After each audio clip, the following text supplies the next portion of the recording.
Hola chicos, muy buenos días, bienvenidos a otro video sobre fundamentos del análisis de la conducta, espero estén muy bien. El día de hoy vamos a aprender más acerca del concepto de discriminación, tocando o abordando el tema de los procedimientos en discriminación. Para esto debemos comprender que, según la teoría skinneriana, existen dos tipos de estímulos discriminativos. Por un lado tenemos el estímulo discriminativo común, el que nosotros normalmente conocemos, y por otro existe el estímulo delta, que es otro tipo de estímulo discriminativo.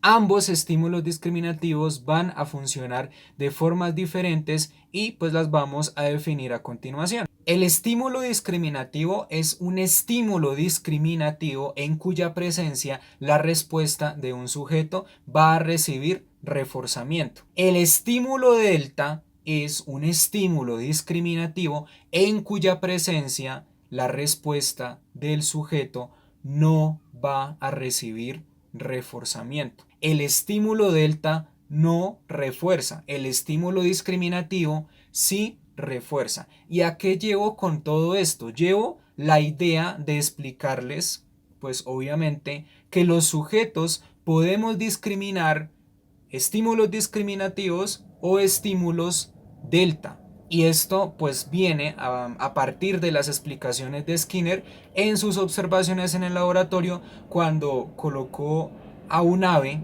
¿sí? En su laboratorio colocó a un ave y la entrenó para picotear. Cuando la entrenó para picotear, él utilizó dos tipos de botones, un botón rojo y un botón verde. El botón rojo le daba a la paloma acceso a comida y el botón verde no le daba acceso a absolutamente nada. Entonces, el botón rojo vendría siendo el estímulo discriminativo y el botón verde vendría siendo el estímulo delta. El botón rojo le daba acceso al reforzamiento, el botón verde no le daba acceso al reforzamiento. Y ahí es donde empieza el concepto de discriminación, de distinción y obviamente de lo que habíamos hablado anteriormente, de que a mayor discriminación, menor generalización. Si a la paloma se le hubiera dado alimento en ambos botones, tanto en el botón rojo como en el botón verde, ahí sí muy probablemente estaría generalizando, pero como en un botón no recibía comida y en el otro sí, ella empezó a distinguir y entonces efectivamente empezaba a picotear más en el botón rojo que en el botón verde. Todo este proceso llevó a concluir a Skinner que efectivamente la paloma aprendió a discriminar. Y dentro de estos procedimientos que Skinner llevó a cabo, dentro de todos esos procedimientos en discriminación, pues Skinner empezó a establecer una serie de procedimientos y cada uno pues le llevó a una conclusión completamente diferente sobre el concepto de discriminación. En todos los procedimientos de discriminación tenemos los procedimientos sucesivos, los procedimientos simultáneos, los procedimientos de igualación de diferencias o desigualdades y el entrenamiento de discriminación sin errores, que de alguna u otra forma conecta con una última, por así decirlo, observación, con un último experimento llamado efecto de resultados diferenciales o el ERD. Todo esto pues empezó de alguna u otra forma a construir y a ser parte de un concepto muy importante que se convirtió en una conclusión y fue algo impactante, impactante, impactante dentro de toda la psicología y obviamente dentro de toda la realidad. Y ahí es donde empieza, obviamente, a tener mucha más relevancia y a tener mucha más importancia el papel del conductismo dentro de una sociedad entera. Vamos a definir cada uno de estos procedimientos y concluimos entonces con el concepto fundamental y más grande de la teoría skinneriana llamado el control de estímulos. Comencemos entonces con el procedimiento en discriminación sucesivo, ¿sí? Ya teniendo en cuenta o ya teniendo claridad de qué es un estímulo discriminativo y qué es un estímulo delta, pues vamos a decir que en el procedimiento sucesivo el estímulo delta y el estímulo discriminativo se alteran de forma aleatoria, ¿sí? Cuando aparece el estímulo discriminativo se refuerza la respuesta. Cuando aparece el estímulo delta, la respuesta estaría en proceso de extinción, pues porque el estímulo delta, a decir verdad, no ofrece absolutamente nada, ¿vale? Si una rata aprende a jalar una palanca cuando una luz roja aparece en su caja de Skinner, porque le da refuerzo, la rata va a aprender a no palanquear una luz verde porque pues no se le refuerza absolutamente nada, ¿ok? Obviamente ella va a tener que aprender este proceso, va a tener que saber esto como consecuencia, que palanquea en un lugar no le dan, palanquea en otro lugar sí le dan, y pues así con el paso del tiempo entender que es inútil jalar una palanca que le otorgue luz verde, ¿sí? Porque no le va a dar absolutamente nada y entonces sucede lo mismo que con la paloma, ¿vale?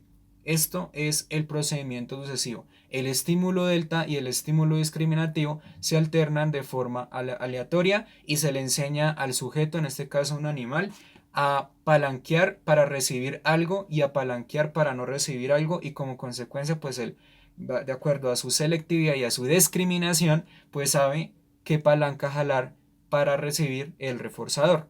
Tenemos el procedimiento en discriminación simultáneo, que es cuando el estímulo discriminativo y el estímulo delta se presentan al mismo tiempo. Las dos luces se presentan a la vez, ¿sí? Y la rata va a tener que comprobar qué luz podría otorgarle, o más bien, si al jalar la palanca, qué color de luz le podría otorgar a la rata, pues reforzamiento, ¿sí? La rata puede elegir palanquear las dos mismas palancas al mismo tiempo y ver si en ambas le cae algún reforzador. Puede que sí, en el caso tal de que se le enseñe que las dos palancas pues otorgan, entonces le estaría enseñando generalización, o puede que no, y ahí es donde juega el papel de discriminación y así pues va a aprender a discriminar. Sin embargo, pues el resultado va a ser igual que en el procedimiento sucesivo. Una luz roja le va a otorgar comida, una luz verde no le va a dar alimento, ¿vale? Y ahí es donde se afina un poco más el procedimiento de discriminación. Tenemos un procedimiento de igualación a la muestra que consiste en seleccionar de entre dos o más alternativas llamadas estímulos de comparación, la que es igual a una muestra estándar, ¿sí? Se le muestra a la rata un color rojo o una luz roja como muestra, ¿sí? Este sería el estímulo discriminativo.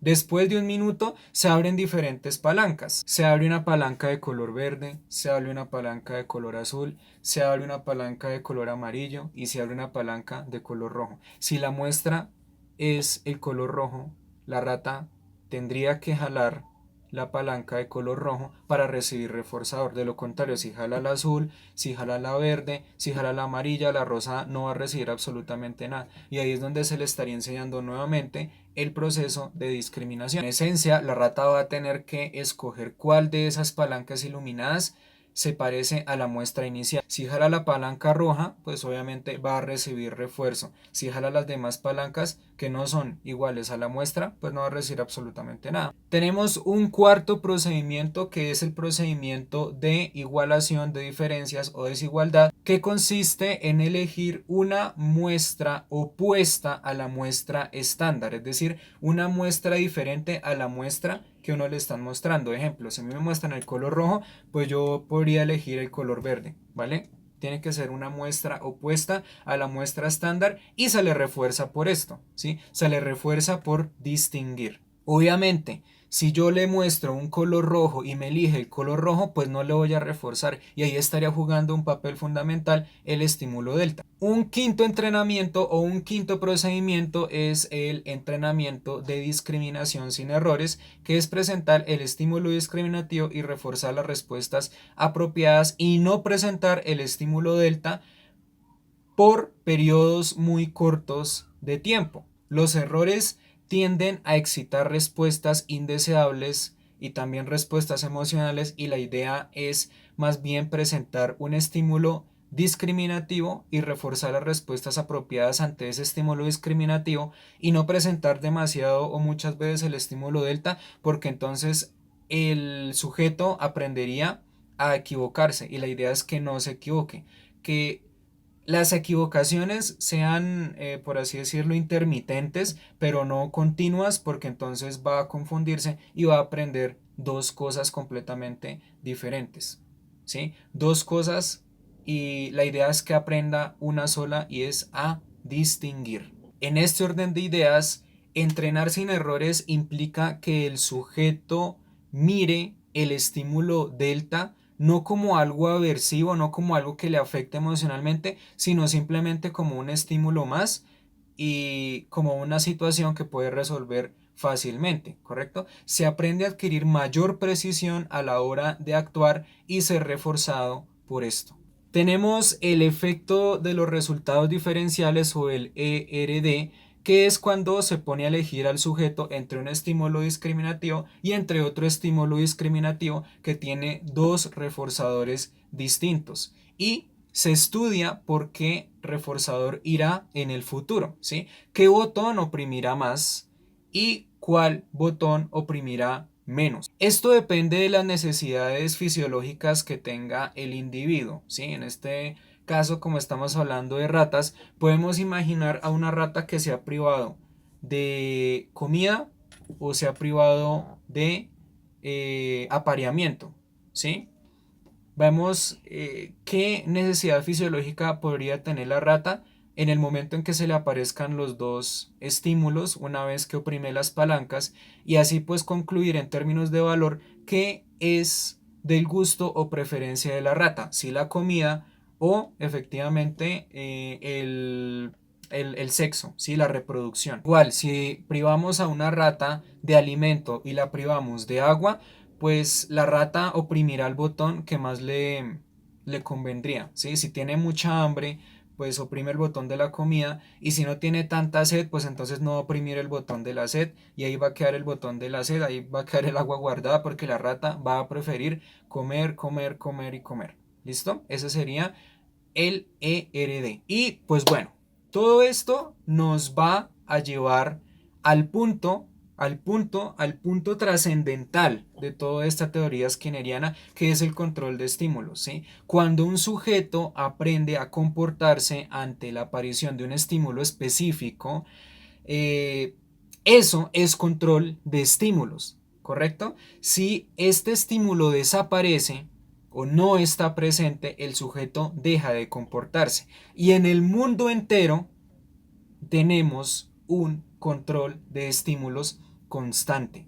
Los semáforos, por ejemplo, nos llevan a comportarnos en el sentido de que las luces nos dicen o nos comunican algo que de alguna u otra forma controla la conducta. Los botones, por ejemplo, del ascensor, cuando necesitamos pedir el ascensor para que venga, necesitamos espichar un estímulo que es ese botón, y cantidad de cosas que de alguna u otra forma nos indican cómo comportarnos, nos indican tiempos de espera, nos indican que corremos, nos indican que caminemos, nos indican que nos sentemos, que esperemos, que no esperemos, nos indican que ya está algo, que todavía no está algo, ¿sí? Y todo esto, todo este control de estímulos está básicamente y esencialmente construido a partir de estímulos discriminativos y estímulos delta, ¿sí? Necesidades, hay demasiadas entre los seres humanos y entre los animales inclusive, que están incluidos dentro de la humanidad, y actuamos de ciertas formas para conseguir satisfacer una necesidad mucho más urgente que otra, y preferimos las cosas, preferimos comida, preferimos el día o preferimos la noche. Somos constantemente discriminativos absolutamente todo el tiempo. Si bien algunos seres humanos o animales viven, generalizando, sea porque viven experiencias constantemente similares o porque tienen alguna patología, también empiezan a discriminar en qué momentos tienen que hacer ciertas cosas. Y a decir verdad, esto también pertenece al control de estímulos. Señales de tránsito, por Dios, señales de tránsito que nos controlan el comportamiento, que nos dicen cuándo debemos parar, cuándo no debemos parar en el carro, que nos dicen a cuántos kilómetros por hora debemos andar por determinada avenida, por determinada calle, a cuántos metros está cierto lugar, a cuántos metros está, digamos, un peaje, tanto, o sea, el mundo entero está regido y controlado constantemente por el control de estímulos, por la generalización y por la discriminación. Sin embargo, es mucho más probable que esté regido por la propia discriminación para que cada cosa, cada signo, cada señal ubicada en tu ciudad, en tu barrio, en tu país, en el mundo, tenga una función sobre control conductual. Muy bien, vamos a concluir el video de hoy con esto, con el control de estímulos. Luego pues mostraremos ejemplos sobre el control de estímulos. Y a decir verdad es una de las realidades bastante